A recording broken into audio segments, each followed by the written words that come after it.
Hello students, welcome back to my channel. आज का जो हमारा टॉपिक है class 9 chemistry new book chapter number 1 का लास्ट टॉपिक हम पढ़ने लगे 1.8 effect of temperature on solubility of the solutes.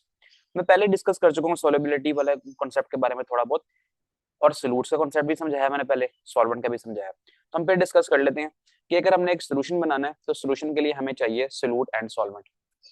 Solute and solvent, solute usually होता है स्मॉलर क्वांटिटी वाले को और सॉल्वेंट हम कहते हैं लार्जर क्वांटिटी वाले को। जैसे कि मैंने एग्जांपल ली थी, अगर आप NaCl नमक को डिसॉल्व कराएंगे वाटर के अंदर, तो NaCl जो हमारे पास सोल्यूट होगा और वाटर जो हमारे पास सॉल्वेंट होगा, तो रिजल्टिंग क्या बनेगा? रिजल्ट बनेगा हमारे पास सोल्यूशन। तो ये कॉन्सेप्ट होता है सोल्यूट सॉल्वेंट एंड सोल्यूशन का। अब हम चलते हैं कॉन्सेप्ट सोलबिलिटी। सोलबिलिटी आप जनरली अगर समझे ना, सोलबिलिटी कहते हैं हल होने की कुव्वत। ठीक है, सोल्यूट्स का सॉल्वेंट के अंदर हल होना, डिसॉल्व होना, इसकी जो कुव्वत है उसको हम कहते हैं सोलबिलिटी। ठीक है, एबिलिटी को हम कहते हैं solubility. The solubility of a solute is the amount of solute which can dissolve in 100 gram of solvent. कहते हैं 100 ग्राम ऑफ सॉल्वेंट लेंगे हम, 100 ग्राम ऑफ सॉल्वेंट लेंगे, इसके अंदर कितना सोल्यूट डिसॉल्व हो सकता है? 100 ग्राम ऑफ सॉल्वेंट के अंदर अगर आप 100 ग्राम सॉल्वेंट यानी कि पानी ले लें, उसके अंदर कितना सोल्यूट ऐड कर सकते हैं? जैसे कि NaCl या फिर शुगर, कितना ऐड कर सकते हैं एट अ पर्टिकुलर टेम्परेचर, किसी स्पेसिफिक टेम्परेचर के ऊपर? तो इसको हम कहते हैं ये है सोलबिलिटी। ये बेसिक डेफिनेशन होगी है। इसको हम समझेंगे आहिस्ता आहिस्ता आगे कुछ एग्जांपल्स के साथ। तो छोटा सा लेक्चर होने लगा ये, तो हम इसको समझते हैं। यहाँ पर कहता है कि जो है ना, हमने एक जर्नल सा एक रूल हमने देखा है। अमूमन हम ये समझते हैं कि हम ना अगर टेम्परेचर इंक्रीज कर देंगे सॉल्वेंट का टेम्परेचर इंक्रीज कर देंगे और इसके अंदर सॉल्यूट ऐड करवाएंगे, तो क्या होगा? टेम्परेचर इंक्रीज करते जाएंगे और जो है ना, जो सॉल्यूट होने की कैपेबिलिटी है ना, वो इंक्रीज होती जाएगी।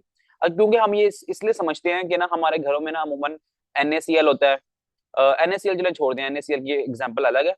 हम चीनी की बात कर लें, अगर हम देखते हैं कि ना हमने चाय के अंदर ना चीनी डाल दी है, फिर उसको चम्मच से हिला रहे हैं, और चम्मच से ना वो थोड़ा टाइम 5-7 मिनट नहीं, बल्कि थोड़ा चला कम ले लेते हैं, थोड़ा टाइम 1 आध मिनट तो लग ही जाता है चम्मच से हिलाते हिलाते। 1-2 मिनट चम्मच से हिलाएंगे, फिर जाके जो है ना वो चीनी डिजोल्व होगी चाय के अंदर। अच्छा, इसी की अगर हम एक और मिसाल लें कि अगर चाय पक रही है, अभी चूल्हा जल रहा है फुल तेज, यानी कि हीट अप है चाय फुल फुल ऑन, उसके अंदर हम चीनी डालें तो फिर हमें चम्मच हिलाने की जरूरत नहीं पड़ेगी, वो चीनी खुद ब खुद डिजोल्व हो जाएगी। तो हम घरों में यही देखते हैं कि हम चीनी को पानी में जिस तरह टेम्परेचर इंक्रीज करने से डिजोल्व करवा लेते हैं, इसी तरह हर तरह का सोल्यूट जो होगा ना, वो अगर हम सॉल्वेंट के अंदर डिजोल्व कराएंगे तो वो टेम्परेचर इंक्रीज करने से सोलबिलिटी उसकी इंक्रीज कर देगी। लेकिन ये ट्रू नहीं है। और भी केसेस होते हैं, कुछ इस तरह की चीजें भी होती हैं कि अगर हम टेम्परेचर इंक्रीज करें तो सोलबिलिटी जो है ना उस पर कोई इफेक्ट ही ना आए। ठीक है, और कुछ इस तरह भी हो सकता है कि अगर हम टेम्परेचर इंक्रीज करें तो सोलबिलिटी मजीद डिक्रीज भी हो सकती है। कोई चीज जो है ना एक रूम टेम्परेचर के ऊपर आराम से, कोई सोल्यूट ना आराम से डिसॉल्व हो रहा है सॉल्वेंट के अंदर एट रूम टेम्परेचर, लेकिन हम कहें चलो हम इसको चूल्हे पे चढ़ा दें और हीट अप कर दें इसको फुल ऑन, और फिर जाके उसको डिसॉल्व कराना चाहें, और तो फिर हम डिसॉल्व कराना चाहेंगे तो क्या होगा? वो हल होना बिल्कुल ही छोड़ देगा। ठीक है, उसकी सोलबिलिटी मजीद डिक्रीज होती जाएगी। तो इस तरह का केस भी हो सकता है। तो 3 केसेस पढ़े हैं आपने कि solubility increase with the increase in temperature. एक केस ये हो सकता है कि solubility doesn't have any impact with the increase in temperature, और एक इफेक्ट हमारे पास ये भी हो सकता है कि solubility decrease with the increase in temperature. तो ये 3 तरह की हमने कंडीशंस पढ़ी हैं, और एग्जांपल्स इसको हम देख लेते हैं कि कौन कौन से सोल्यूट्स ऐसे हैं कि अगर हमको सॉल्वेंट के अंदर डिसॉल्व कराएंगे तो उनकी सोलबिलिटी इंक्रीज होगी, रिमेन कांस्टेंट, या फिर डिक्रीज होगी। अच्छा जी, यहाँ पर कहता है कि ना एग्जांपल्स हैं जैसे KNO3 और silver nitrate AgNO3 and potassium chloride KCl। कहता है इनकी जो सोलबिलिटी। अच्छा जी, हम यहाँ पर बात कर रहे थे कि कुछ हमारे पास इस तरह के सोल्यूट्स हैं जैसे कि KCl KNO3 AgNO3। ये जो है ना इनकी सोलबिलिटी इंक्रीज होती है with the increase in temperature. मतलब ये है कि ये सोल्यूट्स हैं, अगर इनको हम सॉल्वेंट जैसे कि पानी के अंदर डिसॉल्व कराना चाहें तो फिर क्या होगा? पानी में जब डिसॉल्व कराएंगे तो अगर हम इसको डिसॉल्व करा लेंगे इजिली रूम टेम्परेचर पे तो ठीक है। अगर हम इसको मजीद टेम्परेचर इंक्रीज कर देंगे, चूल्हे पे चढ़ा देंगे इसको, ठीक है, मजीद हीट कर देंगे सॉल्वेंट को, फिर इसको डिसॉल्व कराएंगे तो ये ज्यादा जल्दी डिसॉल्व हो जाएगा। तो इसका मतलब ये होगा कि increase with the increase in temperature. अभी हम एग्जांपल से नीचे ना इसके कर्व्स बनी है, उसको भी हम देखेंगे जरा।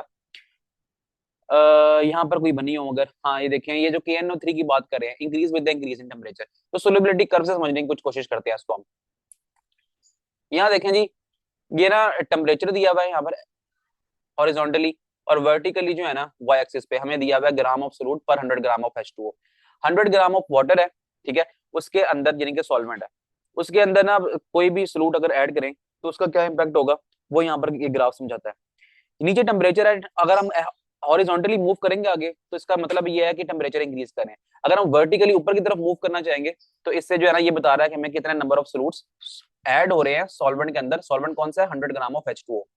अब हम समझते हैं जो भाई ऊपर हमने पढ़ी है KNO3। KNO3 के बारे में वो कहता है कि ना ये इंक्रीज होगा with the increase in temperature. मतलब देखें अब यहाँ से शुरू हो रहा है, ये नंबर ऑफ सॉल्यूट 10 ऐड कर रहे हैं हम ग्रेजुअली ऊपर जाए जा रहे हैं, नंबर ऑफ सॉल्यूट्स ऐड करते जा रहे हैं। नीचे से देखें टेम्परेचर भी इंक्रीज हो रहा है, पहले टेम्परेचर जीरो था, फिर टेम्परेचर भी यहाँ तक इंक्रीज होता जा रहा है, फिर हम ऊपर जाए जा रहे हैं तो नंबर ऑफ सॉल्यूट्स इंक्रीज होते जा रहे हैं। ठीक है, नंबर ऑफ सॉल्यूट्स हम इंक्रीज कर रहे हैं, ठीक है, और टेम्परेचर भी यहाँ पर इंक्रीज हो रहा है। टेम्परेचर इंक्रीज हो रहा है, नंबर ऑफ सॉल्यूट्स मजीद डिसॉल्व होते जा रहे हैं वाटर के अंदर। तो ये कर्व हमें ये रिप्रेजेंट कराती है। होपफुली आपको समझ आ गई होगी। मजीद एग्जांपल्स भी आएंगी ना, तो हम उनको भी देखते हैं, इसके साथ कर्व के साथ समझने की कोशिश करेंगे।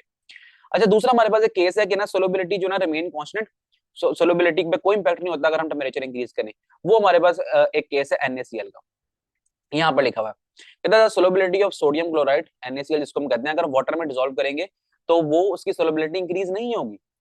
अब उसको हम ग्राफ से भी समझ लेते हैं, वो कैसे। इसको मैं रिमूव करता हूँ पुराने वाले को, अब यहाँ पर देखते हैं हम। ये देखें जी, ये NaCl लिखा हुआ है, यहाँ पर सोलूट्स की जो तादाद है ना वो 40 ग्राम है। ठीक है, यहाँ पर हम अगर मैं इस तरफ मूव करूंगा ना हॉरिजॉन्टली, मतलब टेम्परेचर इंक्रीज हो रहा है।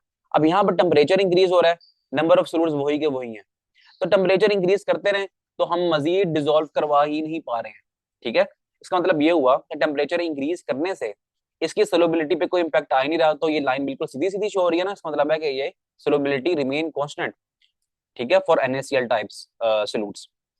तो होपफुली आपको ये लाइन समझ आ गई होगी। आगे चलते हैं। Solubility of a compound like lithium carbonate and calcium chromate decrease with the increase in temperature. कहता है इस तरह के जो सॉल्यूट्स होंगे ना उनको हम सॉल्वेंट में डिसॉल्व कराएंगे, जैसे कि पानी में, तो अगर हम टेम्परेचर इंक्रीज करेंगे तो इनकी सोलबिलिटी मजीद डिक्रीज होगी, ये हल ही नहीं होंगे टेम्परेचर इंक्रीज करने पर।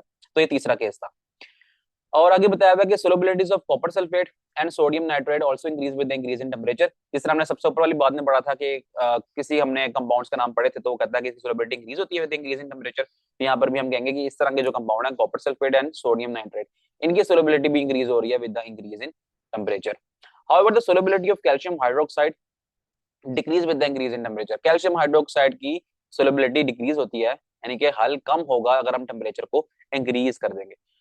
ये ग्राफ तो चलिए आपको समझ आ गया होगा, मैंने एग्जांपल से समझाया इसको। अब ये दूसरा ग्राफ देख लेते हैं क्या कहते हैं हमसे। यहाँ पर वही टेम्परेचर है, यहाँ पर ग्राम्स ऑफ सॉल्यूट दिए हुए हैं पर 100 gram of water. 100 gram of water यानी कि सॉल्वेंट है, उसके अंदर ग्राम्स ऑफ सॉल्यूट ऐड करवाने हैं, और यहाँ पर टेम्परेचर दिया हुआ है। यहाँ पर देखते हैं, यहाँ पर एक कर्व शो कर रही है। कर्व किसकी है? KNO3 की। कहता है ये KNO3 का ना टेम्परेचर इंक्रीज कर रहे हैं हम, तो उसकी सोलबिलिटी भी इंक्रीज करती जा रही है। टेम्परेचर इंक्रीज कर रहे हैं तो सोलबिलिटी भी इंक्रीज करती जा रही है कि मोर एंड मोर, देखिए ना, मोर एंड मोर सॉल्यूट्स ऐड कर रहे हैं इसके अंदर हम।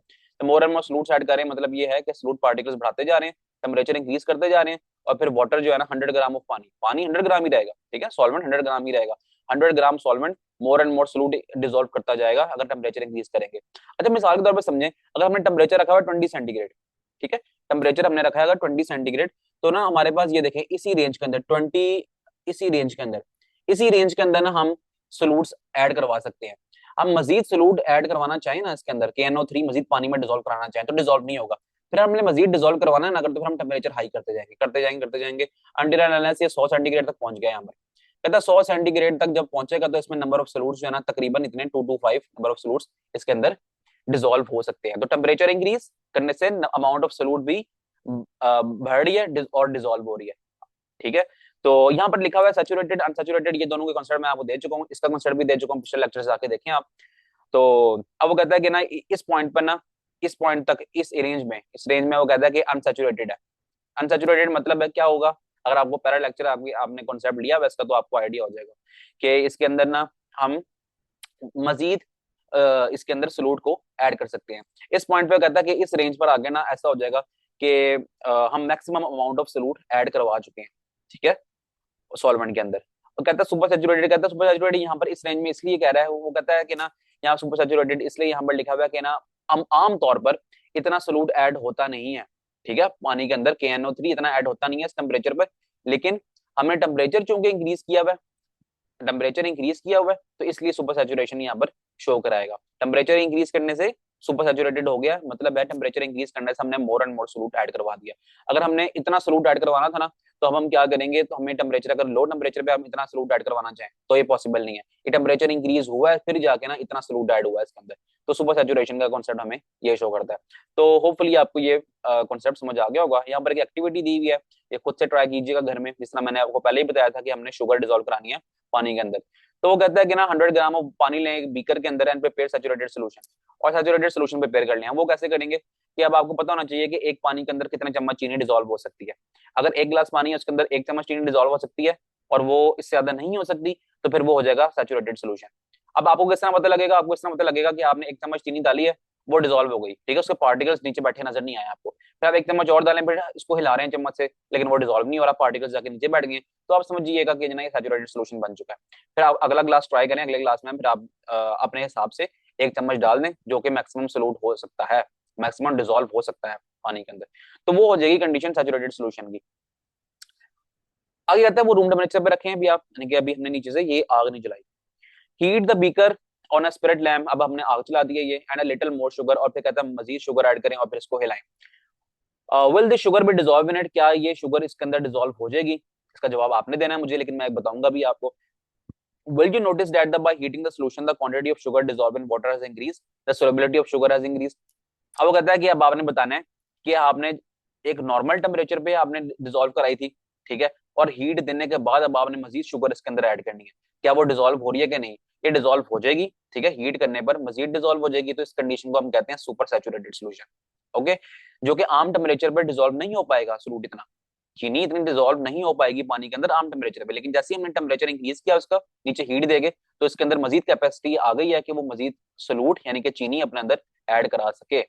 तो ये एक्सपेरिमेंट था, तो आपने इसको देख लेना। आगे यहाँ लिखी हुई है इंटरेस्टिंग इन्फॉर्मेशन, इसके बारे में देखते हैं। कहते हैं increase in solubility of a solid in liquid with increase in temperature में be used to purify them, pure solids commonly appear beautiful crystal.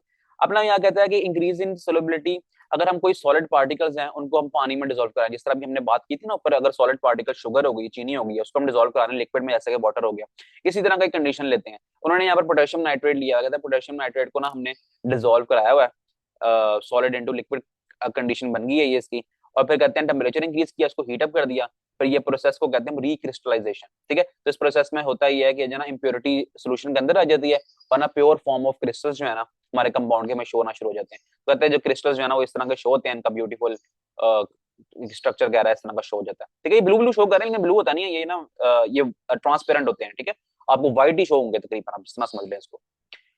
तो होपफुली बात समझ आ गई होगी। नेक्स्ट पॉइंट देखते हैं। कहता है generally the solubility of a gas decrease with the increase in temperature. अब गैसेस की अगर बात करें तो गैसेस का कहता है अगर हम टेम्परेचर इंक्रीज करेंगे तो सोलबिलिटी डिक्रीज होती जाएगी इसकी, ठीक है, यानी कि गैस डिसॉल्व होगी ही नहीं सॉल्वेंट के अंदर, पानी के अंदर, ठीक है, अगर हम टेम्परेचर इंक्रीज कर देंगे। मिसाल के तौर पे कहता है कि carbon dioxide gas is more soluble in water at low temperature. पानी ठंडा होगा ना, फिर कार्बन डाइऑक्साइड पानी में डिसॉल्व होगी, जैसे कि सोडा वाटर, वो जो होती है ना पेप्सी कोका कोला की बोतल्स जो होती हैं, सोडा वाटर बॉटल्स कहते हैं उनको। और थर्ड स्टोर इन रेफ्रिजरेटर, कहता है उसको हम रेफ्रिजरेटर में फ्रीजर के अंदर क्यों रखते हैं? वो इसलिए रखते हैं कि कार्बन डाइऑक्साइड डिसॉल्व रहे पानी के अंदर। बोतल होती है ना, आप बोतल खोलते हैं तो आवाज आती है उसके अंदर से, वो कार्बन डाइऑक्साइड इमिशन की आवाज है। तो कार्बन डाइऑक्साइड होती है बोतलों के अंदर, तो वो कहता है कि कार्बन डाइऑक्साइड बोतल के अंदर ही रहे, बाहर ना आए, इसलिए हम उसको रेफ्रिजरेटर के अंदर रखते हैं। अगर टेम्परेचर फ्रीजर से बाहर निकाल लेंगे, हीट अप्लाई होना शुरू हो जाएगी उस पर, ठीक है, बाहर तो गर्मी है, फ्रीजर में ठंडा है, तो उसका मतलब है कि टेम्परेचर इंक्रीज कर रहे हैं। जब टेम्परेचर इंक्रीज करेंगे तो फिर कार्बन डाइऑक्साइड निकलना शुरू हो जाएगी बोतल के अंदर से। तो ये फिनोमिना है कि गैसेस के केस में सोलबिलिटी डिक्रीज करती है with the increase in temperature. अब ये कर्व में भी यहाँ पर मैंने देखी थी गैस, वो भी दिखाता हूँ मैं आपको। यहाँ देखें ये SO2 दिया हुआ इन्होंने, SO2 भी ना सल्फर डाइऑक्साइड, ये भी गैस है। SO2 की ना एक, बाकी रिमूव करते हैं ताकि आपको नजर आ जाए सही। SO2 की ना एक कर्व देखें, यहाँ नीचे की तरफ आ रही है। इसका मतलब क्या है? इसका मतलब ये है कि अगर हम यहाँ पर देखें, यहाँ 20 पार्टिकल्स डिसॉल्व थे 0 सेंटीग्रेड पर, जैसे ही हमने टेम्परेचर इंक्रीज किया, हीट अप्लाई करना शुरू कर दी हमने, तो क्या हुआ, इसकी सोलबिलिटी डिक्रीज होती जा रही है, सोलबिलिटी कम होती जा रही है। ये इसकी देखी थी ना, इसकी इंक्रीज हो रही थी टेम्परेचर इंक्रीज करने पे, लेकिन कहता है गैस के केस में क्या हो रहा है, SO2 के केस में सोलबिलिटी इंक्रीज हो रही है, डिक्रीज हो रही है with the increase in temperature. तो होपफुली ये सारे ग्राफ्स और ये सारे एग्जांपल सब कुछ आपको समझ आ गया होगा। तो हमारा ये चैप्टर हुआ खत्म। अब हम नेक्स्ट वीडियो में चलेंगे इसकी MCQs की तरफ। तो लेक्चर्स पसंद आ रहे हैं तो चैनल को सब्सक्राइब करें, अपने दोस्तों के साथ भी शेयर कीजिए। थैंक यू जी, अल्लाह हाफिज।